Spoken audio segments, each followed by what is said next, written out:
Hi, everybody. This is Terrence Boykin with Raleigh'sBestAgent.com, Hello, everybody. It's Matt Maiers with Hunter Street Investment Advisors. and we're here today to answer the question, what real estate investments can I make during this virus period?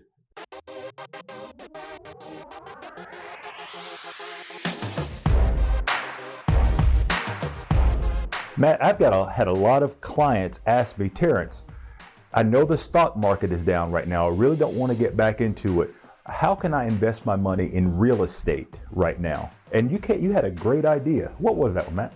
Well, it's interesting because our clients too are asking us now because interest rates are at a 50-year low, and right now with potential, or at least words of a recession, people are concerned that with a recession, there's a potential buying opportunity for houses because house prices will be down. Right.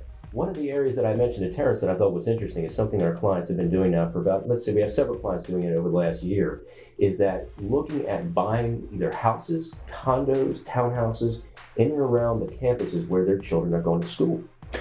Wow, that's a great idea because I know I went to NC State, some of the same houses and townhouses that I rented over 25 years ago are now still being rented and they look the exact same. How can our clients take advantage of that, Matt? So there's a lot of different ways you can save for college, and we won't go through all those here because we're not necessarily talking about that, but one of the specific ways when we sit down and we plan for our clients' kids' college educations, one of the things we look at is most of the times we're looking at college 529 plans, which are a tax-advantaged way to save for your children's college, where anything that is a college expense or eligible expense that comes out of it, provided it stays within certain limitations, is free from federal tax, and in most cases, and includes here in North Carolina, free from state tax. So what some of our clients have done is they've purchased these properties in and around these college campuses, so kind of off-campus housing, and they use the College 529 plan to pay for the rent of the location of the property. So you're telling me you have a way to take the money that parents have been contributing to their kids' college fund for 5, 10, 15 years to allow them to buy a property and avoid taxes at the same time? That is correct. So a couple rules of the road that you definitely want to pay attention to. The child has to live there at least half the time. So Okay. You can't just be the child checks in a couple times a day and leave. You have to have record of the child living there for a specific period of time. You also have to be mindful of what the university's cost is for room and board. So I'm going to use an example just because we're local, and I'm going to choose NC State. Go State. No for UNC.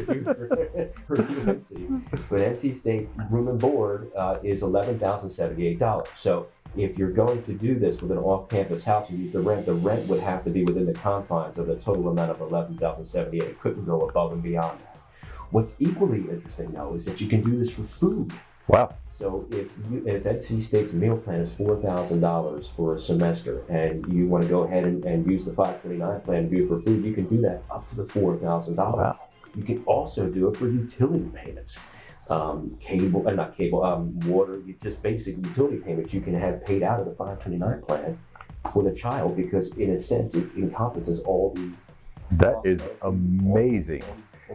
And I want to ask you this as well. You said each college does have a limit to the amount that you can spend for that mortgage. Would that then be a situation where you could have 2 or 3 roommates come in to live with your student, and then the rent that those roommates pay kind of make up the difference? You could do that too. I mean, that's really up to the owner. Okay. Because in a sense, you want to make the rent cover. You could make the rent cover a certain portion. Got it. Of the mortgage payment, or you could cover it all the mortgage payment. And I would say that really is depending upon how much you have to spend. Got it. I would say please check into your university, whatever university you're looking at, is they'll have the criteria, they'll have that limitation. Then you can kind of judge and base that on that. But you could have other tenants in there. Got it. Matt, for someone like me that doesn't have any children, but I do have a lot of family members that are in college and that are young that we know will be attending college in the next 4, 5, 10 years, would I be able to help them with the 529 plan as well? You could, and that's the benefits of the 529 plan, beyond just what we mentioned here too, and beyond just the great tax advantages, that its definition is for anyone in the family, not necessarily the immediate family. So the family criteria would be obviously the people we would already expect, which is our direct family. Plus it would be adopted children, stepchildren, nieces, nephews, cousins. So Terrence, in a sense, if you wanted to do something now and purchase a house for a cousin or a nephew down the road that that you knew wanted to come into an area, you could do that and in a sense use that for them when they come Wow. in. And I like that as well, because you may have a son or daughter that's, let's say again, going to NC State right now. They graduate. You may have a niece or nephew that is going to NC State the very next year. They can plug right into that property and keep it going. And once they're done, you own that property. A couple of things I'd say, it's a long-term plan. Right. And I will say this, is if you look at the houses and there's these things are going to keep value. Mm-hmm. They're going to go up because they're in high demand areas around some of these universities. So it becomes a long-term plan too. One of the other caveats I'll mention too, and so this what it would take to do this. Typically, if you have a 529 plan and you're paying for university expenses, you would have the 529 plan wherever it's being held, whatever financial institution that it's being held, pay the university directly. That's not the case with this. You would have to contact the financial institution and have them send you a check, or you could even have them send you, or you could even have them set up reoccurring payments.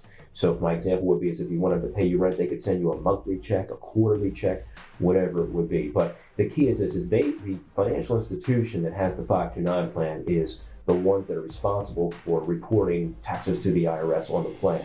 But we do encourage our clients to definitely maintain good records of everything to make sure they match up at the end of the year. So that would be one thing. And the other thing too, and this is just a little caveat, is that it actually works with online classes as well. So my example would be is if you purchased a house for someone here in the area where they had a 529 plan and they're taking online classes at NC State, providing that the university has on-campus housing, they have to have on-campus housing.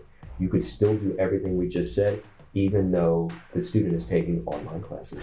Great information, Matt. And I know some of you may have started to get a little lost when he was explaining a few of the things. Now, and I know a lot of our clients didn't know this program was available. A lot of our clients don't even know what a 529 plan is. Matt, is this something that you can start for our clients and facilitate them with this throughout the process? Good. Here at Hunter Street, we are a full-service financial planning firm. We work with families, individuals, business owners to help them achieve their long-term goals and peace of mind. It would be a getting-to-know-you process. Okay. So we'd love to, if you have any questions, we'd love to have you reach out to us direct and see how we may be able to. What's the best way for them to reach out to you, Matt? Easiest way would be our website. If you can start there, it's that's Harry, SIadvisors.net. So HSIadvisors.net. And we have a contact link on our website. I would encourage you to kind of click on that link, fill out your information, and we'll be happy to give you a call back.